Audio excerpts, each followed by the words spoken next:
فلا اقسم بمواقع النجوم، یہ لا جب آتا ہے پہلے تو وہ مخاطب کی بات کی نفی کرنے کے لیے، نے اٹ از لائک دیٹ، یہ نفی ہے۔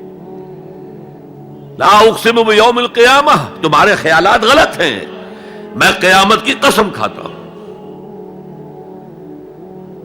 تو فرمایا فلا اقسم بمواقع النجوم، وقع یقع کے کیا معنی ہے؟ اور یہ سورت کون سی؟ واقعہ، اذا وقعت الواقعہ، وقع گر جانا، پڑ جانا، یہ ستاروں کے ڈوبنے کی جگہ ہے۔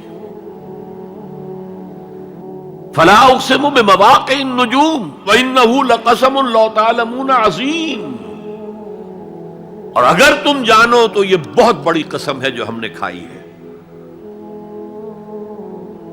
اس وقت کا انسان کیا سمجھتا کہ ستارے کہاں جاتے ہیں، کہاں غروب ہوتے ہیں، کہاں گرتے ہیں؟ آج ہمیں معلوم ہے۔ سورہ حامیم سجدہ میں جو کہا گیا ہے سنریہم آیاتنا فی الآفاق وفی انفسہم حتی یتبین لہم انہ الحق، ہم انہیں اپنی نشانیاں دکھائیں گے آفاق و انفس میں، یہاں تک کہ یہ بات واضح ہو جائے گی کہ قرآن حق ہے۔ آج ہمیں معلوم ہے خلا میں بلیک ہولز ہیں، اور یہ بلیک ہولز بڑے بڑے ستاروں کے پچکنے سے، پچک جانے سے پیدا ہوئے، اور جب وہ بڑے ستارے پچکتے ہیں، جو خلا پیدا ہوتا ہے، ویکیوم، اس میں بڑی طاقت ہوتی ہے، اس کے پاس سے کوئی سیارہ، کوئی ستارہ گزر جائے اسے کھینچ لیتا ہے قبر کے اندر۔ یہ بلیک ہولز کا تصور، اسی لیے اللہ نے اس وقت کے لوگوں کے لیے کیا کہا؟ فلا اقسم بمواقع النجوم وانہ لقسم لو تعلمون عظیم، انہ لقرآن کریم، یہ بہت باعزت قرآن ہے، فی کتاب مکنون، ایک چھپی ہوئی کتاب میں ہے، لا یمسہ الا المطہرون، اسے چھو ہی نہیں سکتے مگر انتہائی پاک ہستیاں۔ اس کے کیا معنی ہے؟ پہلی بات تو ہمیں معلوم ہو گئی، مراد فرشتے ہیں، بے ایدی سفرۃ کرام بررہ، اسی کی شرح ہو رہی ہے نا۔ اسی سے ایک فقہی مسئلہ نکالا گیا کہ بغیر وضو کے ہاتھ نہ لگاؤ، لیکن اس کا اصل مفہوم کیا ہے وہ سمجھیے۔ قرآن کی روح تک کوئی نہیں پہنچ سکتا جب تک کہ تزکیہ نفس نہ ہو گیا۔ اگر حب مال، حب دنیا، حب جاہ، حب شہرت، اگر یہ تمام محبت میں دل سے نکل نہ جائیں تو قرآن کی روح تک آپ کی اپروچ نہیں ہوگی۔ مولانا روم نے کہا ہے، اگرچہ ذرا میں سمجھتا ہوں کہ انہوں نے بہت سخت الفاظ استعمال کیے ہیں، ماز قرآن مغزہا برداشتے استخاں پیش سگاں انداختے، ہم نے قرآن سے اس کا مغز لے لیا ہے، جو ایسنس ہے وہ کھینچ لیا ہے، ہڈی کا گودا جو ہے وہ ہم نے نکال لیا ہے، ہڈیاں ہم نے پھینک دی ہیں کتوں کے سامنے جو لڑ رہے ہیں۔ علم کلام کا مسئلہ ہے صفات حق حق سے جدا یا عین ذات، قرآن مخلوق ہے یا نہیں ہے، غیر مخلوق، اور بڑے بڑے ہو رہے ہیں اس کے اوپر، یہ کتے لڑ رہے ہیں ان ہڈیوں کے اوپر۔ ہم نے اس میں سے اصل شے نکال لی، وہ کیا ہے؟ اللہ کی محبت، اللہ کی معرفت، یہ ہے اصل شے۔ ماذ قرآن مغزہ برداشتے استخاں پیش سگاں انداختے۔ تو جب تک انسان کا باطن پاک نہ ہو جائے وہ قرآن کے چھلکوں سے کھیلتا رہے گا، چاہے وہ کہنے کو مفسر ہو، قرآن کے باطن تک کبھی نہیں پہنچے گا۔ فی کتاب مکنون لا یمسہ الا المطہرون تنزیل من رب العالمین، یہ تھوڑا تھوڑا کر کے اتارا گیا ہے رب العالمین کی طرف سے۔ انزال کے معنی ہے دفعتاً اتار دینا۔ لیلۃ القدر میں آیا انا انزلناہ فی لیلۃ القدر، رمضان کے بارے میں شہر رمضان الذی انزل فیہ القرآن، باب افعال، لیکن حضور پر ایک دم نہیں اترا، تھوڑا تھوڑا تھوڑا تھوڑا 23 برس میں جا کر اس کی تکمیل ہوئی۔ اب دیکھیے جو شکوہ کیا اللہ نے، کیا اس جیسی نعمت سے تم مداہنت کر رہے ہو، بے اعتنائی کر رہے ہو، اسے پڑھتے نہیں ہو، اسے سمجھتے نہیں ہو، اس پر عمل نہیں کرتے، اسے اپنا امام نہیں بناتے۔ تمہارا طرز عمل یہ ہے، بلکہ تم نے اپنا نصیب یہ بنا لیا ہے کہ تم اسے جھٹلا رہے ہو۔ غور کیجئے، جھٹلانا جو ہے دو طرح کا ہے۔ ایک ہے زبان سے کہنا کہ یہ نہیں ہے، کوئی اللہ کا کلام نہیں ہے، یہ قرآن وغیرہ جھوٹ، سب اساطیر الاولین ہیں، یہ محمد نے گھڑ لیا ہے وغیرہ وغیرہ، جھٹلانا ہو گیا۔ ایک جھٹلانا ہے عمل سے جھٹلانا، مان تو لیا اللہ کا کلام ہے لیکن اس کی حرام کردہ شے کو اپنے لیے حلال کیا ہوا ہے۔ حدیث نبوی ہے، ما آمن بالقرآن من استحل محارمہ، اس شخص کا قرآن پر کوئی ایمان نہیں ہے جو اس کی حرام کردہ چیز کو اپنے لیے حلال ٹھہرا لے۔ اس اعتبار سے غور کیجئے، اور اس کی مثال بھی دی ہوئی ہے سورہ جمعہ میں، مثل الذین حملوا التوراۃ ثم لم يحملوها كمثل الحمار يحمل اسفارا بئس مثل القوم الذین کذبوا بآیات اللہ واللہ لا یہدی القوم الظالمین۔ مثال ان لوگوں کی جو حامل تورات بنائے گئے تھے اور پھر انہوں نے اس کی ذمہ داری کو ادا نہیں کیا، اسے قائم نہیں کیا، اس کے احکام پر عمل نہیں کیا۔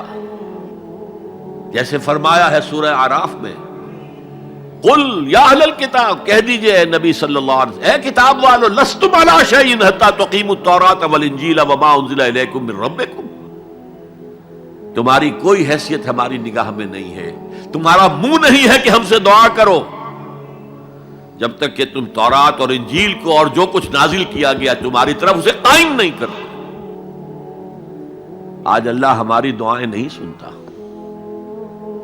30 لاکھ جا کر حج کرتے ہیں، دنیا کے حالات میں کوئی ذرہ برابر فرق آتا ہے؟ اول تو حرام کی کمائی سے حج ہو رہا ہے، تو حج ہے ہی نہیں سرے سے۔ جو کچھ کرتے گئے تھے سودی کاروبار وہی آ کر دوبارہ شروع کر دیا، سرکاری ملازم تو جو رشوت پہلے لے رہے تھے اس کے بعد آ کر شروع کر دیا۔ یہ کیا ہے؟ یہ تکذیب بالعمل ہے، جھٹلانا ہے۔ تم نے اپنا نصیب یہ بنا لیا ہے کہ تم قرآن کو جھٹلا رہے ہو، جیسے کہ انہوں نے جھٹلایا تھا۔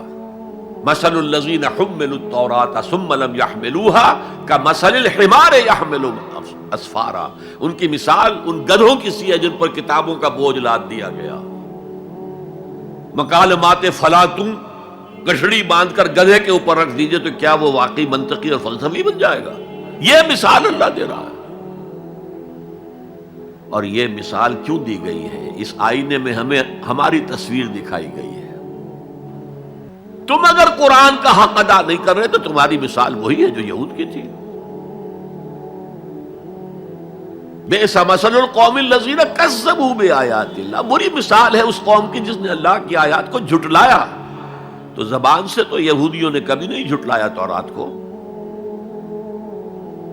عمل سے جھٹلایا ہے۔ یہ وہ 5 مقامات ہیں جن میں اللہ تعالیٰ نے خود اپنے کلام کی ثنا بیان کی ہے، تعریف کی ہے، اس کی عظمت کو بیان کیا۔ اب میں آپ کے سامنے ایک حدیث رکھنا چاہتا ہوں، حضور نے کیا فرمایا۔ ایک حدیث سنا چکا ہوں آپ کو، عن عثمان بن عفان رضی اللہ تعالی عنہ قال قال رسول اللہ صلی اللہ علیہ وسلم خیرکم من تعلم القرآن وعلمہ، تم میں سے بہترین لوگ وہ ہیں جو قرآن سیکھیں اور سکھائیں۔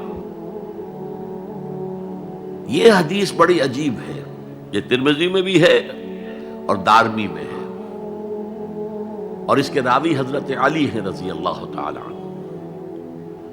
عن علی رضی اللہ عنہ قال، حضرت علی فرماتے ہیں انی سمعت رسول اللہ صلی اللہ علیہ وسلم یقول، میں نے سنا اللہ کے رسول صلی اللہ علیہ وسلم کو یہ کہتے ہوئے، انہا ستکون فتنۃ، ان قریب ایک بہت بڑا فتنہ رونما ہوگا۔ حضرت علی فرماتے ہیں قلت، میں نے عرض کیا مل مخرج منہا یا رسول اللہ، اے اللہ کے رسول یہ فرمائیے اس فتنے سے بچنے کا، نکلنے کا راستہ کون سا ہوگا؟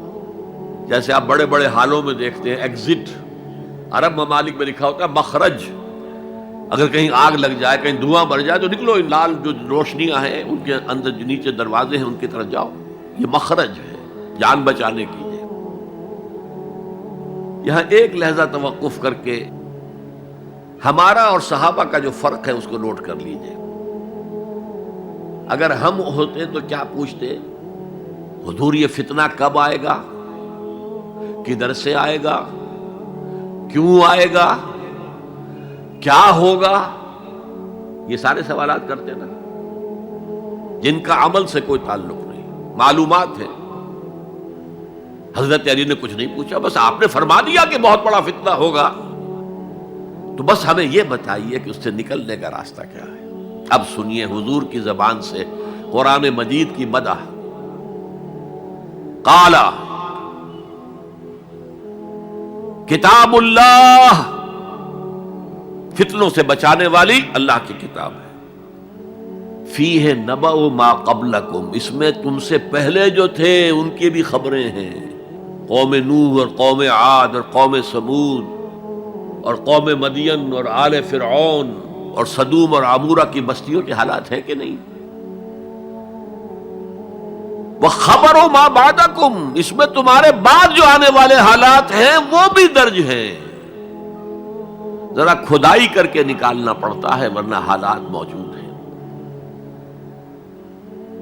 ایک اوپر کی چیز ہے، سامنے کی چیز ہے، ایک ذرا اندر سے کھدائی کر کے، لیکن یہ کہ حضور فرما رہے ہیں خبرو ما بعدکم وحکم ما بینکم، اور جو بھی اختلافات تمہارے درمیان ہوں گے ان کا فیصلہ بھی اس کتاب میں موجود ہے۔